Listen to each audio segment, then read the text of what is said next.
ചാലക്കുടി അതിരപ്പള്ളിയിൽ കാട്ടാനയുടെ ആക്രമണം ഉണ്ടായി. ഫോറസ്റ്റ് വാച്ചർ സുഭാഷിന് പരിക്കേറ്റു. പ്ലാന്റേഷൻ വാലിക്ക് സമീപമാണ് കാട്ടാനയുടെ ആക്രമണം ഉണ്ടായത്. സൂരജ് സജി നമുക്കൊപ്പം ചേരുകയാണ് ടെലിഫോണിൽ.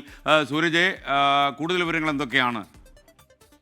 ഇന്ന് വൈകുന്നേരം 7:55 കൂടിയാണ് ഈ പിള്ളപ്പാറയ്ക്ക് സമീപം ഈ ആക്രമണം ഉണ്ടായത് എന്നുള്ളതാണ് പറയുന്നത്. ഈ പരിക്കേറ്റ വാച്ചർ നില അതീവ ഗുരുതരമായി തുടരുന്നു. ചാലക്കുടി താലൂക്ക് ആശുപത്രിയിലാണ് ഈ പരിക്കേറ്റ ആളെ പ്രവേശിപ്പിച്ചിട്ടുള്ളത്. നിലവിൽ നമുക്ക് ലഭിക്കുന്ന വിവരപ്രകാരം കൊന്നക്കുഴി ഫോറസ്റ്റ് സ്റ്റേഷന് കീഴിൽ വെച്ചാണ് ഈ ആക്രമണം നടന്നിരിക്കുന്നത്. ഈ 7:55 ഈ വാച്ചർ അവിടെ നിൽക്കുന്നതിനിടയിൽ ആന ഓടി വന്ന് ആക്രമിക്കുകയായിരുന്നു എന്നുള്ളതാണ് പറയുന്നത്. പിന്നീട് നാട്ടുകാർ ഇത് കാണുകയും ഈ തൊട്ടടുത്ത് തന്നെ ഉണ്ടായിരുന്ന ആംബുലൻസ് വിളിച്ചു വരുത്തി ഈ ചാലക്കുടി താലൂക്ക് ആശുപത്രിയിലേക്ക് മാറ്റി. പക്ഷേ ഈ സുഭാഷിന്റെ പരിക്ക് വളരെ ഗുരുതരമാണ്. തുമ്പിക്കൈ കൊണ്ട് ആന അടിക്കുകയായിരുന്നു എന്നുള്ളതാണ് നമുക്ക് പ്രാഥമികമായി ലഭിക്കുന്ന വിവരം. എന്തായാലും ഈ സംഭവത്തിന്റെ വിവരങ്ങളെല്ലാം തന്നെ പുറത്തു വരുന്നുണ്ട്. എന്തായാലും സുഭാഷിനെ ഇപ്പോൾ ചാലക്കുടി താലൂക്ക് ആശുപത്രിയിൽ പ്രവേശിപ്പിക്കുകയും ചെയ്തിട്ടുണ്ടൊക്കെ. ഓക്കെ, സൂരജ് സജിയാണ് വിവരങ്ങൾ നൽകിയത്.